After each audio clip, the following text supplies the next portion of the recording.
স্বাগত সান্ধ্য বাজারে। পুরো আয়োজন নিয়ে আপনাদের সঙ্গে আছি আমরা দুজন, আমি তাসওয়ার নাফি এবং আমি শম্পা বিশ্বাস।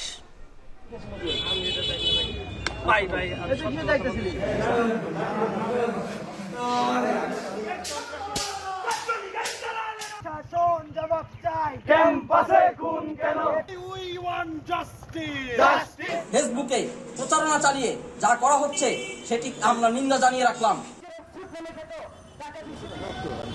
দেশে যদি এই মব জাস্টিসই ঘটে তাহলে তো এই অভ্যুত্থান ব্যাহত হবে। এই যে ঘটনাটা ঘটছে, এই ঘটনাটা কোনোভাবেই কাম্য না।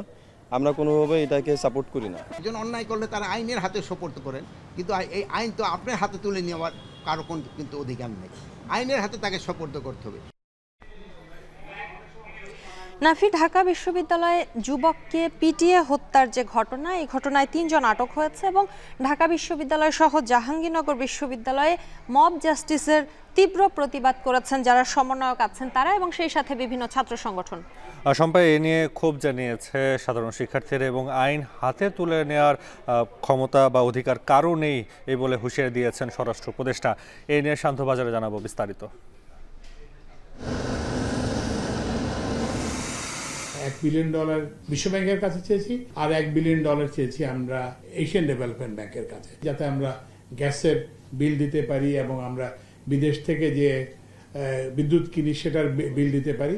গ্যাস এক্সপ্লোরেশনে হোক, গ্যাস ডিস্ট্রিবিউশনে হোক, ট্রান্সমিশনে হোক, যে কোনো জায়গায় কোনো প্রতিযোগিতা ছাড়া, উন্মুক্ত প্রতিযোগিতা ছাড়া কোনো দেওয়া হবে না। নাফি, বিশ্বব্যাংক এবং এডিবি থেকে পাওয়া অর্থে পরিশোধ করা হবে বিদ্যুৎ এবং গ্যাসের পাওনা। এতে লোডশেডিং এর সমস্যার কিছুটা হলেও উন্নতি হবে বলে মনে করছেন জ্বালানি উপদেষ্টা। সম্পা, অন্যদিকে ভোলায় আরও 5টি টিসিএফ গ্যাস মজুদের খবর ঠিক নয় বলে জানিয়েছেন তিনি এবং এখন থেকে উন্মুক্ত প্রতিযোগিতা ছাড়া কোনো প্রকল্প নেওয়া হবে না বলেও জানিয়েছেন তিনি। এ নিয়েও সান্ধ্য বাজারে জানাবো বিস্তারিত। ফরেন সার্ভিস একাডেমিতে সংবাদ সম্মেলনে এই মুহূর্তে কথা বলছেন আইন উপদেষ্টা আসিফ নজরুল। আমরা সরাসরি চলে যাচ্ছি সেখানে।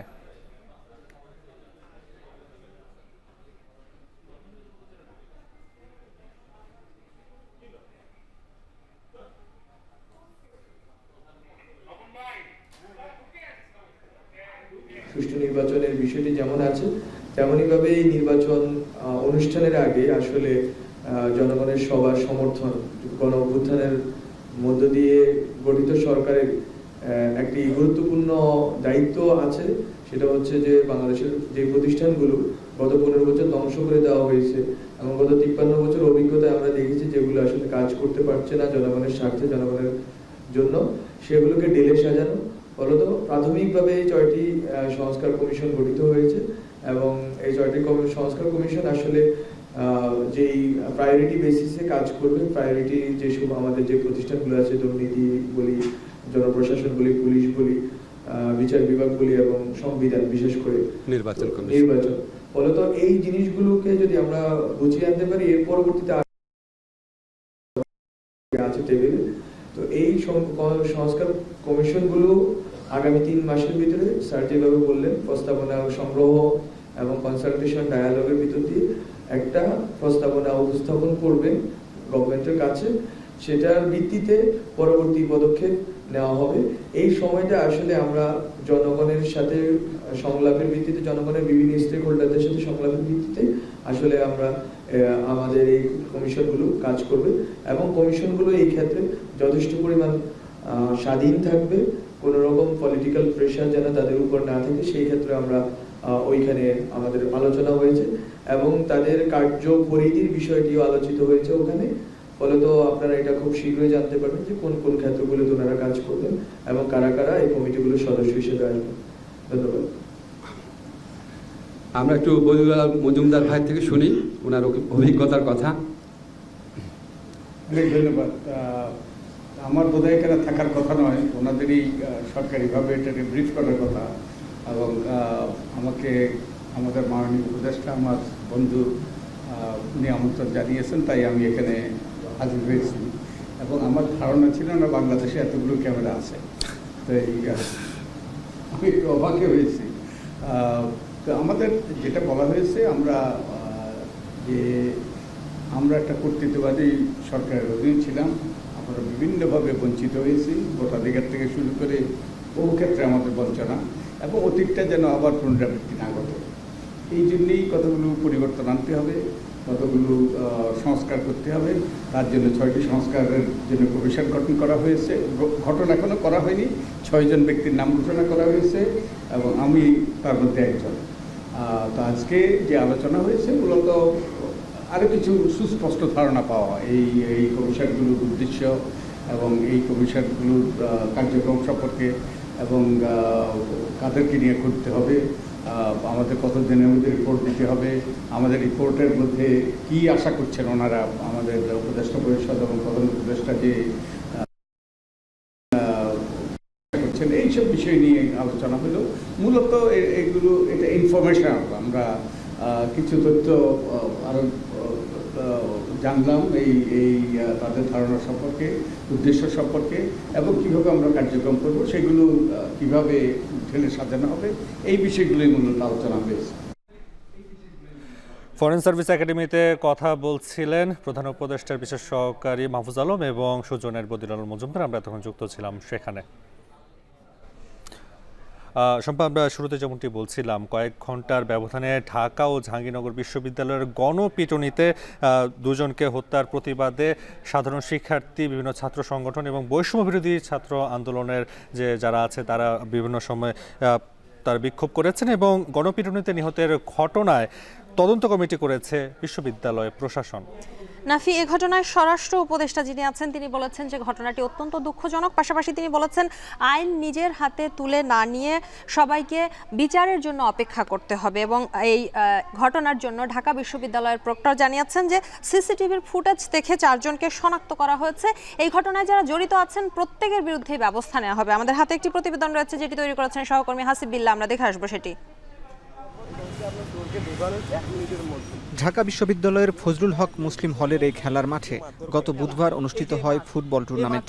তখনই খেলা দেখতে মাঠের পাশে দাঁড়ান এক ভবঘুরে যুবক তোফাজ্জল হোসেন। রাত্রে 8টার দিকে এখানে একজন আর কেউ অচেনা মানুষকে দেখে বলাবান যে আসলে এ তো হলেন না, এ আবার মোবাইল চুরি করতে আসছে কিনা, ওই দিনই রাত্রে। তো এটা দেখার পর তাকে এখন সবাই মিলে এখানে ধরে, যেহেতু খেলায় বিঘ্ন ঘটতেছিল সবাই মিলে ওখানে চলে গেছে, প্রায় 150-200 পোলাপান। এখন এই কারণে তাকে কি করা হয়, ওখান থেকে সেভ করে তাকে গেস্ট রুমে নেওয়া হয়, মেন বিল্ডিংয়ের গেস্ট রুমে। গণপিটুনি থেকে বাঁচাতে একদল শিক্ষার্থী তোফাজ্জলকে মুসলিম হক হলের অতিথি কক্ষে নিয়ে আসলে সেখানেও চলে বেধড়ক মারধর। এক পর্যায়ে রাতের খাবার খাওয়াতে ক্যান্টিনে নিয়ে যাওয়া হয়, তবে খাবার শেষে এক্সটেনশন হলের অতিথি কক্ষে নিয়ে আরেক দফা মারধর করা হয়। এক পর্যায়ে মারা যান তোফাজ্জল। এটাকে অনাকাঙ্ক্ষিত বলছেন বিশ্ববিদ্যালয়ের শিক্ষার্থীরা। গণপিটুনি দেওয়া হয়, দেন আপনার ওই ক্যান্টিনে নিয়ে গিয়ে ওনাকে খাওয়ানোর পরে আবার হচ্ছে আপনার আমাদের হল, আমার এই হলেই আর কি আপনার এক্সটেনশন বিল্ডিংয়ের যে গেস্ট রুম যেটা আছে, ওই গেস্ট রুমের মধ্যে ওনাকে মানে আটকায় রেখে আর কি ধরেন জিজ্ঞাসাবাদী যেগুলো করা আর কি ওগুলো করা হয়। এই যে ঘটনাটা ঘটছে, এই ঘটনাটা কোনোভাবেই কাম্য না, আমরা কোনোভাবেই এটাকে সাপোর্ট করি না। চোর সন্দেহে শিক্ষার্থী কর্তৃক তোফাজ্জলকে পিটিয়ে হত্যার প্রতিবাদে বৃহস্পতিবার বিশ্ববিদ্যালয়ের রাজু ভাস্কর্যে বিক্ষোভ করেন আরেক দল শিক্ষার্থী। নিরাপদ ক্যাম্পাসের দাবি তোলেন তারা। এদিকে বিশ্ববিদ্যালয়ে সংঘটিত মব জাস্টিসের প্রতিবাদ জানিয়েছে বৈষম্য বিরোধী ছাত্র আন্দোলন। ছাত্রলীগ করলেই তাকে প্রকাশ্যে মারা যাবে না, কারণ দেশে আইন আছে, দেশে বিচার ব্যবস্থা আছে, সেটিকে যথাযথভাবে মেনেই আইনি প্রক্রিয়ার মাধ্যমে আমরা যাব। যদি কেউ মনে করেন যে ছাত্রলীগ করলেই তাকে মারা যাবে, এটা বৈষম্য ছাত্র আন্দোলন কখনোই সমর্থন করে না। কারণ দেশে যদি এই মব জাস্টিসই ঘটে তাহলে তো এই অভ্যুত্থান ব্যাহত হবে। গণপিটুনিতে নিহতের ঘটনায় 7 সদস্যের তদন্ত কমিটি গঠন করেছে বিশ্ববিদ্যালয় প্রশাসন। বৃহস্পতিবার দিনভর শিক্ষার্থীদের সাক্ষাৎকার গ্রহণ করেন তারা। এদিকে ক্যাম্পাস প্রশাসন বাদী হয়ে শাহবাগ থানায় অজ্ঞাতনামা মামলা হয়েছে। যুবককে পিটিয়ে হত্যার ঘটনায় 3 শিক্ষার্থীকে আটক করে শাহবাগ থানা পুলিশের কাছে তুলে দিয়েছে ঢাকা বিশ্ববিদ্যালয় কর্তৃপক্ষ। ছাত্র রাজনীতি কার্যকর না থাকায় ক্যাম্পাসে মব জাস্টিস হচ্ছে বলে মনে করে ছাত্রদল।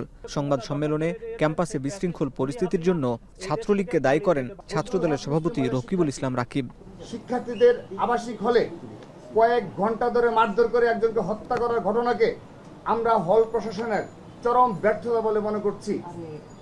ছাত্রলীগের পথধারী কতিপয় সন্ত্রাসী বর্তমানে সাধারণ শিক্ষার্থী নামে হলগুলোতে অবস্থান নিয়েছে। তারা বিভিন্ন সময়ে মব তৈরি করে আইন নিজের হাতে তুলে নিচ্ছে। একই দিন জাহাঙ্গীরনগর বিশ্ববিদ্যালয়ের সাবেক শিক্ষার্থী ও ছাত্রলীগ নেতা শামীম আহমেদকে পিটিয়ে হত্যার ঘটনায় প্রতিবাদ জানিয়েছে শিক্ষার্থীরা। বেলা 11টায় বিশ্ববিদ্যালয়ের মহুয়া মঞ্চ থেকে বৈষম্য বিরোধী ছাত্র আন্দোলনের ব্যানারে বিক্ষোভ মিছিলটি বের হয়। মিছিলটি বিভিন্ন সড়ক ঘুরে নতুন প্রশাসনিক ভবনে গিয়ে শেষ হয়। মোল্লা সরাসরি জড়িত ছিল এবং সেই সিন্ডিকেট হস্তান্তরের জন্য এই হত্যাকাণ্ড হয়েছে কিনা সে বিষয়ে আমরা একটি সুষ্ঠু তদন্ত আশা করছি। আমাদের মধ্যে যদি কেউ অপরাধ করে তাকে অবশ্যই শাস্তির মুখোমুখি করা হবে, কিন্তু এক দুইজনের কাজকে পুরোপুরি ভাবে সবার উপর চাপিয়ে দিয়ে বট আইডি দিয়ে ফেসবুকে প্রচারণা চালিয়ে যা করা হচ্ছে সেটি আমরা নিন্দা জানিয়ে রাখলাম। এই ঘটনায় বিশ্ববিদ্যালয় কর্তৃপক্ষ তদন্ত কমিটি গঠন করে দোষীদের তদন্তমূলক শাস্তির আশ্বাস দিয়েছেন। দোষীদেরকে চিহ্নিত করে আমাদের কিছু ভিডিও ফুটেজ আছে, আমরা সেগুলো দেখে এবং একটা তদন্ত কমিটি করার জন্য সিদ্ধান্ত নিয়েছেন এবং ভিডিও ফুটেজ দেখে দোষীদেরকে শনাক্ত করে বিশ্ববিদ্যালয়ের যে আইন আছে সেটা অনুযায়ী ব্যবস্থা গ্রহণ করবেন বলে সিদ্ধান্ত নিয়েছেন। আইনের হাতে তাকে সোপর্দ করতে হবে। এসব ঘটনাকে দুঃখজনক মন্তব্য করে আইন নিজের হাতে না তুলে নেওয়ার আহ্বান জানান স্বরাষ্ট্র উপদেষ্টা। আপনাদের কাছে আমার অনুরোধ, শুধু যারা দোষী তাদেরই নাম দেন, অন্য কারোর নাম দেন না। অন্য কাছে নাম দিলে এটা করতে তদন্ত করতে সময়ও বেশি যাচ্ছে এবং অনেক সময় নিরীহ লোকও যেন হেনস্থা না হয়ে দিয়ে খেয়াল রাখবে। ইনভেস্টিগেশন ছাড়া কাউকে অ্যারেস্ট করা হবে না এবং আমি ডিবিরে আজকে ইনস্ট্রাকশন দিয়ে দিছি, তাদের পরিচয় ছাড়া পরিচয় তারা নিজেরা দিবে, তারপরে ধরবে। কালকে দেখলাম যে ইউনিভার্সিটি ওই যে জাহাঙ্গীরনগর এখানে ধরেন যে তারা তো সবচেয়ে শিক্ষিত এরা, তাদের ক্ষেত্রে এই সচেতন আসতে হবে। মানে হয় একজন অন্যায় করলে তারা আইনের হাতে সোপর্দ করেন, কিন্তু এই আইন তো আপনার হাতে তুলে নেওয়ার কারো কিন্তু অধিকার নেই। যে কোনো ধরনের মব জাস্টিসের বিরুদ্ধে সচেতনতা বাড়ানোর ওপর জোর দেন অন্তর্বর্তী সরকারের এই উপদেষ্টা। একটু আমাদের সাথে কাজ করতে পারেন। হাসিব বিল্লাহ, এখন, ঢাকা। এ নিয়ে আরো জানাতে ঢাকা বিশ্ববিদ্যালয় থেকে এই মুহূর্তে যোগ দিচ্ছেন সহকর্মী হাসিব বিল্লাহ। হাসিব, হত্যার তদন্তের বিষয়ে কি বলছে বিশ্ববিদ্যালয় প্রশাসন এবং পুলিশ, বিস্তারিত জানাবেন।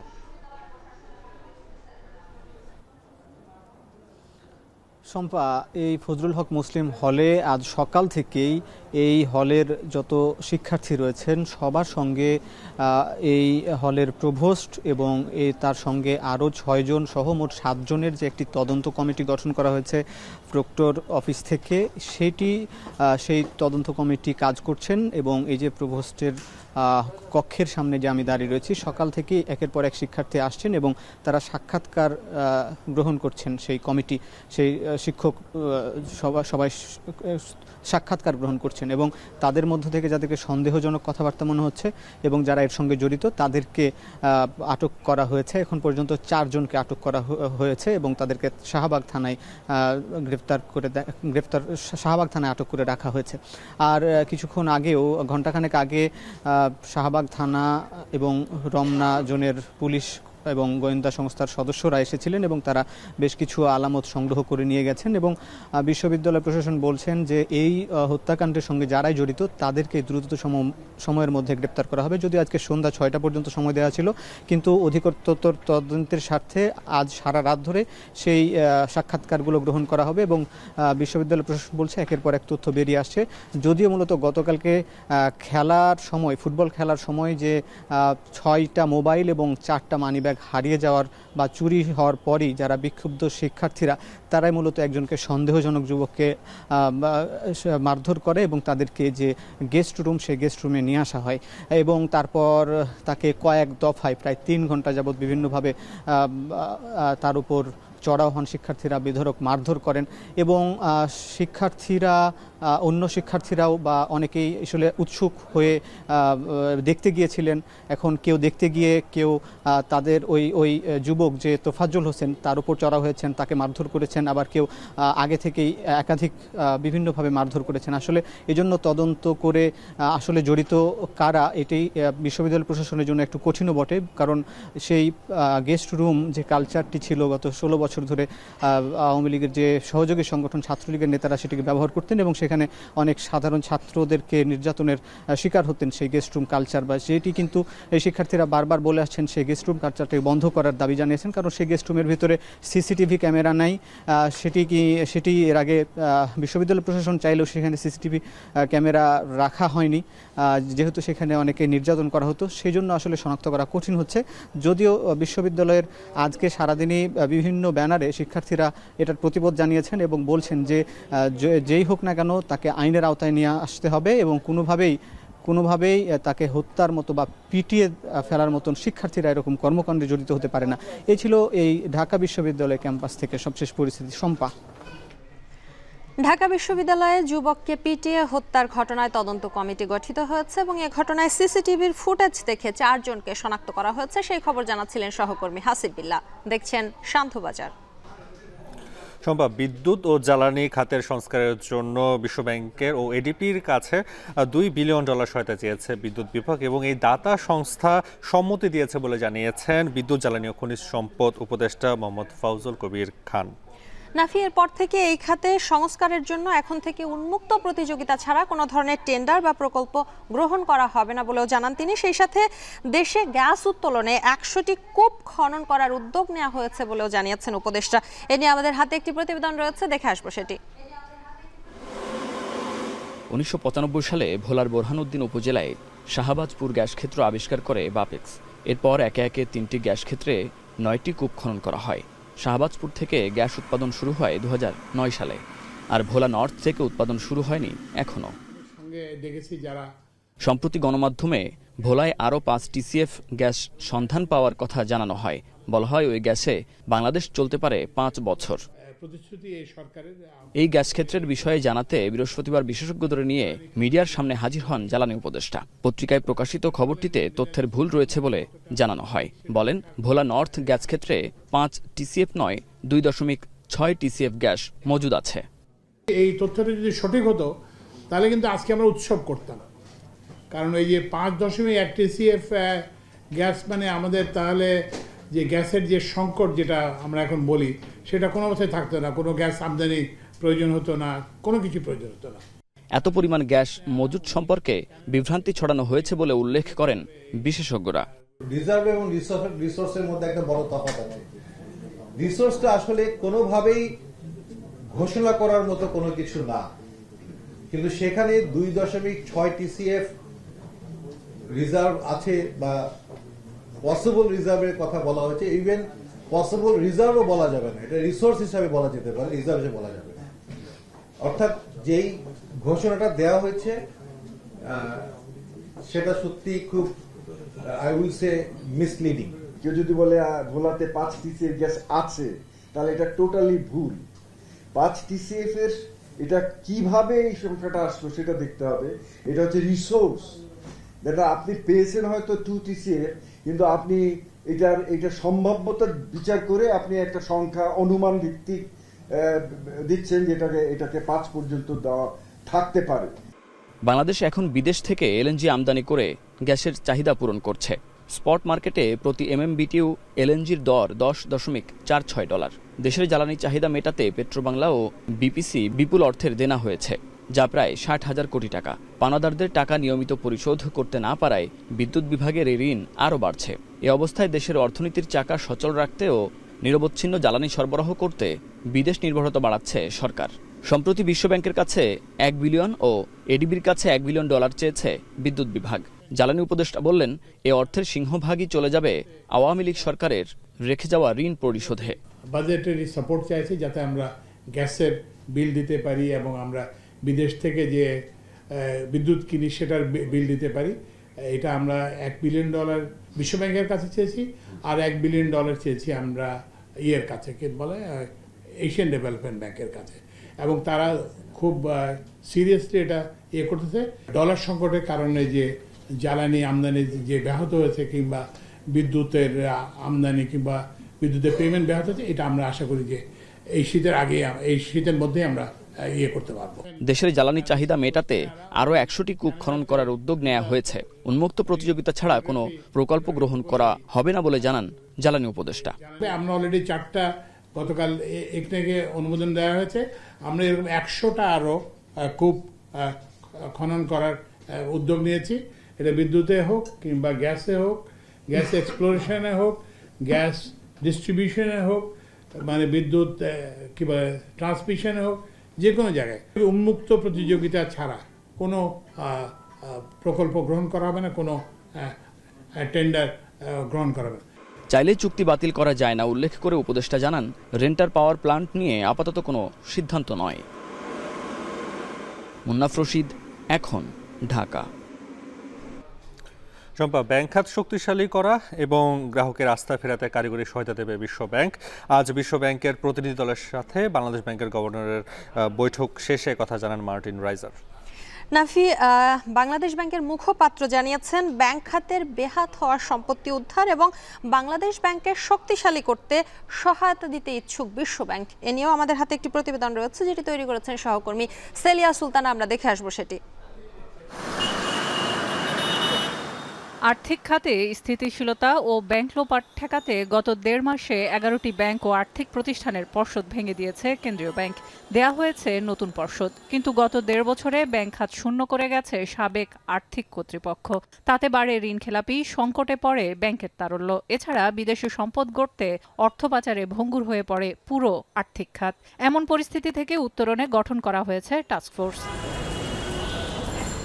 নানা উদ্যোগে এখন বাজেট সহায়তা ও ব্যাংকিং খাত সংস্কারে ঋণ দিতে ইচ্ছুক দাতা সংস্থাগুলো। তারই প্রেক্ষিতে বিশ্বব্যাংক $1 বিলিয়ন দিতে আগ্রহী বাংলাদেশ ব্যাংকে। আজ গভর্নরের সাথে বৈঠকে ব্যাংকিং খাত শক্তিশালী করা এবং গ্রাহকদের আস্থা ফেরাতে কারিগরি সহায়তা দিতে আশ্বাস দেন বিশ্ব bank. Which Bangladesh is going through some very important reforms, and I was encouraged by the plans that the governor of Bangladesh Bank laid out, and we will discuss further how we can best support their implementation. এদিকে এই ঋণ bank খাতের বেহাত হওয়া সম্পদ উদ্ধারে, টাস্কফোর্সের কারিগরি সহায়তা ও বাংলাদেশ ব্যাংককে শক্তিশালী করতে ব্যবহার করা হবে বলে জানিয়েছে বাংলাদেশ ব্যাংকের মুখপাত্র। কারিগরি সহায়তা অর্থে যেটা বলা হয়েছে সেটা হলো বাংলাদেশ ব্যাংকের সক্ষমতা বৃদ্ধির জন্য আসলে আমরা বিশ্ব ব্যাংকের টাকার কথা প্রত্যাশা করছি। তো সেন্ট্রাল ব্যাংকের স্ট্রেংথেনিং এর জন্য এই কম্পোনেন্টে বিশ্ব ব্যাংক টাকা দিবে। এবং আরও একটা বিষয় আছে যে স্টোলেন অ্যাসেট রিকভারি, এক্ষেত্রে বলা হয়েছে যে বিশ্ব ব্যাংক আমাদেরকে টেকনিক্যাল অ্যাসিস্ট্যান্স দিবে যাতে করে স্টোলেন অ্যাসেট রিকভারিতে আমরা সফল হতে পারি। এদিকে এই অর্থের সুদ হার কি হবে তা নিয়ে এখনো কোনো আলোচনা না হলেও তা আন্তর্জাতিক সুদের হারে পাবে বাংলাদেশ। সেলিয়া সুলতানা। বিএনপি মহাসচিব মির্জা ফখরুল ইসলাম আলমগীর বলেছেন, সেনাবাহিনীকে ম্যাজিস্ট্রেসি ক্ষমতা দেওয়ার মানে অন্যরা কাজ করছে না। এই সময় তিনি আরও বলেন, সেসব এলাকায় নিয়ন্ত্রণের বাইরে চলে গেছে, সেখানেই ম্যাজিস্ট্রেসি ক্ষমতা দেওয়া প্রয়োজন। ম্যাজিস্ট্রেসি পাওয়ার আমি মনে করি যে সেই সমস্ত এলাকাতে যাওয়া দরকার যে সমস্ত এলাকাতে নিয়ন্ত্রণের বাইরে চলে গেছে। কিন্তু যে সমস্ত এলাকাতে পিসফুল আছে, শান্তিপূর্ণ আছে, যেখানে রাজনৈতিক নেতা কর্মীরাই সমস্ত বিষয়গুলোকে নিয়ন্ত্রণ করছেন, সেইখানে এই ম্যাজিস্ট্রেসি পাওয়ার দিয়ে আবার নতুন সমস্যা তৈরি করা সমীচীন হবে না, বুদ্ধিমানের কাজ হবে না। আমি তাই অন্তর্বর্তীকালীন সরকারকে অনুরোধ করব, তারা বিষয়টি পুনর্বিবেচনা করবেন এবং কখনোই এমন কোনো ব্যবস্থা নেবেন না যেটা সামগ্রিকভাবে তাদের জন্য বুমেরাং হবে, দেশের মানুষের জন্য একটা বুমেরাং হয়ে যাবে। রাজধানীর কোতোয়ালি থানার বৈদেশিক মুদ্রা নিয়ন্ত্রণ আইনের মামলায় সালমান এফ রহমান ও আনিসুল হককে আবারও 5 দিনের রিমান্ড মঞ্জুর করেছেন আদালত। এছাড়া আলাদা মামলায় সাবেক বিচারপতি শামসুদ্দিন চৌধুরী মানিক ও সাবেক ডিএমপি কমিশনার আসাদুজ্জামান মিয়াকে কারাগারে পাঠানোর আদেশ দেওয়া হয়। আরও জানাচ্ছেন সাজিদ আরাফাত। গেল 13 আগস্ট সদরঘাট থেকে গ্রেফতার হন সাবেক আইনমন্ত্রী আনিসুল হক ও সাবেক প্রধানমন্ত্রীর বিনিয়োগ উপদেষ্টা সালমান এফ রহমান। সে সময় তাদের সাথে জব্দ করা হয় বিদেশি মুদ্রা ভর্তি ব্যাগ। পরে এ নিয়ে মামলা করে পুলিশ। বৃহস্পতিবার সকালে তাদেরকে ঢাকার সিএমএম আদালতে তোলা হলে কোতোয়ালি থানায় দায়েরকৃত বৈদেশিক মুদ্রা নিয়ন্ত্রণ আইনের মামলায় 7 দিনের রিমান্ড আবেদন করে পুলিশ। আবেদনের প্রেক্ষিতে 5 দিনের রিমান্ড মঞ্জুর করেন আদালত। আমরা আদালতে শুনানি করে বলেছি যে এই ব্যাগটা যে তাদেরই ব্যাগ ছিল, এরকম কোনো নমুনা ব্যাগের মধ্যে পাওয়া গিয়েছে কিনা, সেটাও তারা বলেছে না, এরকম নমুনা কোনো পাওয়া যায় নাই। এবং তারা যে জব্দ তালিকা দেখিয়েছে, এরা এই জব্দ তালিকার যে সাক্ষী তারা এই ঘটনাস্থলে কিভাবে ওইখানে উপস্থিত হলো তারও কোনো ব্যাখ্যা প্রসিকিউশন দিতে পারে নাই। এটা একটা মিথ্যা বোগাস মামলা আদালতে আমরা বলেছি। পরে দোহার থানার বিস্ফোরক নিয়ন্ত্রণ আইনের মামলায় সালমান এফ রহমানের বিরুদ্ধে রিমান্ড চেয়ে পুনরায় আদালতে তোলা হয়, কিন্তু অন্য মামলায় রিমান্ড চলার কারণে আবেদন খারিজ করে তাকে কারাগারে প্রেরণের আদেশ দেন বিচারক। তারা কয়েকটি ব্যাগ বহন করে নিয়ে যাচ্ছিল। ওই ব্যাগের মধ্যে বিভিন্ন ধরনের বৈদেশিক মুদ্রা পাওয়া যায় এবং এই বৈদেশিক মুদ্রা উদ্ধার করে পুলিশ তাদের বিরুদ্ধে এই মামলাটি দায়ের করে এবং সেই মামলায় আজকে এই দুজনকে এই আদালতে উপস্থাপিত করা হয়। এদিকে রাজধানীর যাত্রাবাড়ি থানায় শিক্ষার্থী সাকিব হত্যা মামলায় সাবেক ওসি আবুল হাসানের 7 দিনের রিমান্ড মঞ্জুর করেছেন আদালত।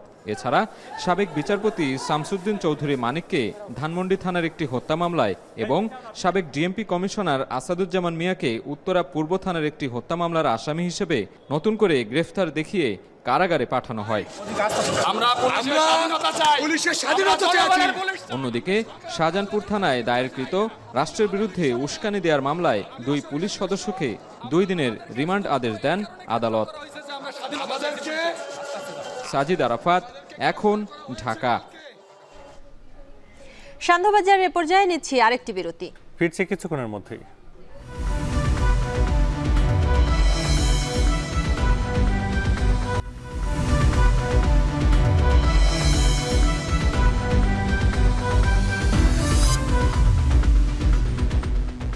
বিরতির পর ফিরে এলাম, দেখছেন সান্ধ্যবাজার।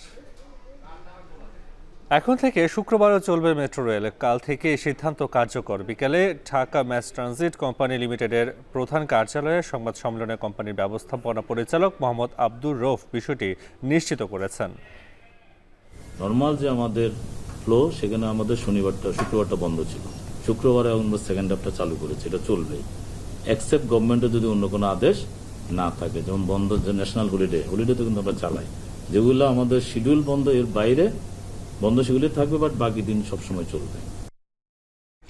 3 দিনের এশিয়ান ট্যুরিজম ফেয়ার শুরু হলো রাজধানীর ইন্টারন্যাশনাল কনভেনশন সিটি বসুন্ধরায়। এ নিয়ে জানাতে যুক্ত হচ্ছেন সহকর্মী দেবরাজ। দেবরাজ, ট্যুরিজম ফেয়ারে কারা কারা অংশ নিচ্ছে, সেই সাথে জানাবেন প্রথম দিন সারা কেমন দেখছেন?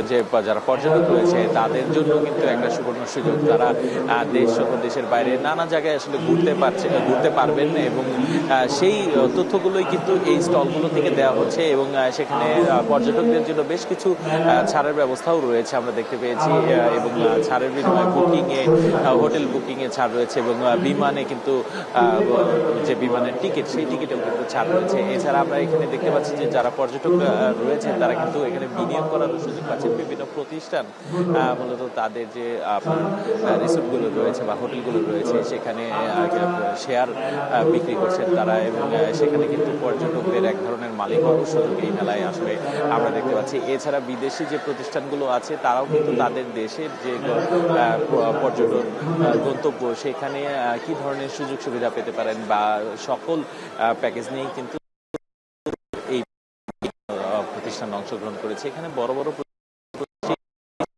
বিভিন্ন ছোট ক্ষুদ্র ক্ষুদ্র প্রতিষ্ঠানগুলো কিন্তু যারা খুবই ছোট পরিসরে আসলে পর্যটন ব্যবস্থা করেন তারাও কিন্তু এই মেলাতে অংশগ্রহণ করেছে এবং তারা বাংলাদেশের যে পর্যটন রয়েছে সেখানে যে সম্ভাবনার পথ রয়েছে সেখানে পর্যটকদের আকর্ষণ করানোর জন্য আসলে নানা রকম কিন্তু আপনার দিচ্ছে, অফার দিচ্ছে, ছাড় দিচ্ছে এবং সেই সাথে আপনি বলছিলেন যে আসলে পর্যটকদের ভিড় কেমন। সেই ভিড় অনুযায়ী প্রথম দিন অনুযায়ী আয়োজকরা কিন্তু ভিড়ে খুশি বলা চলে। আমাদের যেটি জানিয়েছেন তারা এবং আগামী 2 দিন যে মেলার 2 দিন রয়েছে অর্থাৎ শুক্র এবং শনি যে সাপ্তাহিক বন্ধের দিন, সেই বন্ধের দিনে কিন্তু আরো পর্যটকের আরও সমাগম হবে বলে কিন্তু এই মেলার যে আয়োজকরা রয়েছেন তারা আশা করছেন। এবং এই মেলা যে সাম্প্রতিক সময়ের যে দেশের অর্থনৈতিক ক্রান্তিকাল সেইটিকে আসলে অতিক্রম করতে সহযোগী হবে বলে মনে করছেন মেলার আয়োজকরা। তো শম্পা, আমার কাছে এই বঙ্গবন্ধু আন্তর্জাতিক সম্মেলন কেন্দ্র থেকে 11তম এশিয়ান ট্যুরিজম ফেয়ারের এই ছিল সর্বশেষ তথ্য। রাজধানীর ইন্টারন্যাশনাল কনভেনশন সিটি বসুন্ধরায় শুরু হয়েছে 3 দিনের এশিয়ান ট্যুরিজম ফেয়ার। সেই খবর জানাচ্ছিলেন সহকর্মী দেবরাজ দেব।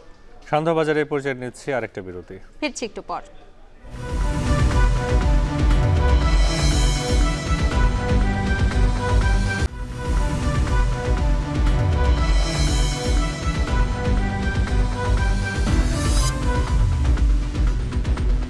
ফিরে এলাম বিরতির পর। আপনারা দেখছেন শান্তবাজার। দেশের বাইরের প্রসঙ্গ, 4 বছরের মধ্যে প্রথমবারের মতো সুদের হার কমিয়েছে যুক্তরাষ্ট্রের কেন্দ্রীয় ব্যাংক ফেডারেল রিজার্ভ। ফেডের চেয়ারম্যান জানান, কর্মসংস্থান বাড়াতে এবং মূল্যস্ফীতি নিয়ন্ত্রণে আনতেই এই উদ্যোগ। ফেডের এমন উদ্যোগকে কটাক্ষ করেছেন সাবেক মার্কিন প্রেসিডেন্ট ডোনাল্ড ট্রাম্প। এই ঘোষণার পর এশিয়ার শেয়ার বাজার চাঙ্গা হলেও নিম্নমুখী যুক্তরাষ্ট্রের শেয়ার বাজার। যদিও বিশ্লেষকরা বলছেন, ফেড শতভাগ সময় উপযোগী সিদ্ধান্ত নিলেও পরবর্তী পদক্ষেপ নির্ভর করবে নতুন প্রেসিডেন্টের উপর। আরও জানাচ্ছেন ঋষিতা ব্রহ্ম। মোটা অঙ্কের জাতীয় ঋণে জর্জরিত যুক্তরাষ্ট্র। বাড়ি ভাড়া, বাড়ি কেনার খরচের পাশাপাশি দ্রব্যমূল্যের ঊর্ধ্বগতিতে সাধারণ মানুষের ওপর চেপেছে ঋণের বোঝা। এর মধ্যেই প্রতি বছর একটু একটু করে সুদের হার বাড়িয়েছে যুক্তরাষ্ট্রের কেন্দ্রীয় ব্যাংক, যে কারণে নাভিশ্বাস উঠেছিল সাধারণ মানুষের। অবশেষে সুদের হার কমিয়ে 4 বছরের মধ্যে সবচেয়ে আশানুরূপ পদক্ষেপ নিল ফেড। সুদের হার কমেছে 0.5%। ফেড জানিয়েছে চলতি বছরের শেষে 2025 এবং 2026 সালে আরও কমানো হবে সুদহার। মুদ্রানীতি শিথিল করে মূল্যস্ফীতি 2 অঙ্কের ঘরে নামিয়ে আনার পাশাপাশি কর্মসংস্থান বাড়াতেই এমন উদ্যোগ বলে জানিয়েছেন ফেডের চেয়ারম্যান। সেই সঙ্গে কমবে সাধারণ মানুষের ওপর ঋণের সুদহারও। This decision reflects our growing confidence that with an appropriate recalibration of our policy stance, strength in the labor market can be maintained in a context of moderate growth and inflation moving sustainably down to 2%. ফেডের আপাতত লক্ষ্য ঋণের সুদহার 4.75 থেকে 5% মধ্যে স্থিতিশীল রাখা, যা আগে ছিল 5.25 থেকে 5.50% মধ্যে। 1 বছরেরও বেশি সময় ধরে উচ্চ সুদহার ধরে রাখতে গিয়ে মূল্যস্ফীতি, কর্মসংস্থান আর অর্থনৈতিক প্রবৃদ্ধি নিয়ে চাপে পড়ে মূলত সুদহার কমিয়েছে মার্কিন কেন্দ্রীয় bank. I don't see anything in the economy right now that suggests that the likelihood of a downturn is elevated. Okay, I don't see that. এই ইস্যুতে ক্ষুব্ধ প্রতিক্রিয়া দিয়েছেন আসন্ন মার্কিন প্রেসিডেন্ট নির্বাচনে রিপাবলিকান প্রার্থী সাবেক মার্কিন প্রেসিডেন্ট ডোনাল্ড ট্রাম্প। ম্যানহাটনে এক বক্তব্যে তিনি বলেন, ফেডের এই উদ্যোগ প্রমাণ করে দেশের অর্থনীতির অবস্থা কতটা নাজুক।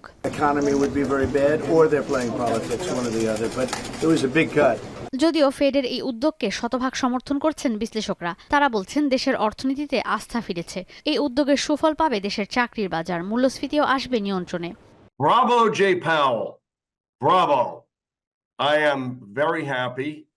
I've been saying for a while here that Jay Powell got a little behind the curve. অর্থনীতিবিদরা বলছেন, সুদের হার এখন কমানো হলেও আসছে নির্বাচনের পর দেশটির প্রেসিডেন্ট কে হবেন তার উপর পরবর্তী পদক্ষেপের অনেকাংশ নির্ভর করছে। তবে এই পদক্ষেপ অন্যান্য দেশের জন্যও ইতিবাচক বলে মত তাদের। Who will be the president, if you like, in 2025 onwards, because their policies, depending on who is going to be their president, will directly influence actually the value of US dollars. যদিও এই ঘোষণার পর বুধবার থেকে যুক্তরাষ্ট্রের share বাজারে সূচকের দরপতন দেখা গেছে, তবে বৃহস্পতিবার চাঙা ভাব দেখা গেছে এশিয়ার শেয়ার বাজারে। ঈশিতা ব্রহ্ম, এখন বিশ্ব। এর সাথে শেষ করছি শান্তবাজার। এখন টেলিভিশন ওয়েবসাইটে দেখতে ভিজিট করুন www.ekhon.tv। ফেসবুক দেখতে ভিজিট করুন facebook.com/tv.ekhon এবং ইউটিউবে দেখতে ভিজিট করুন youtube.com/ekhon TV।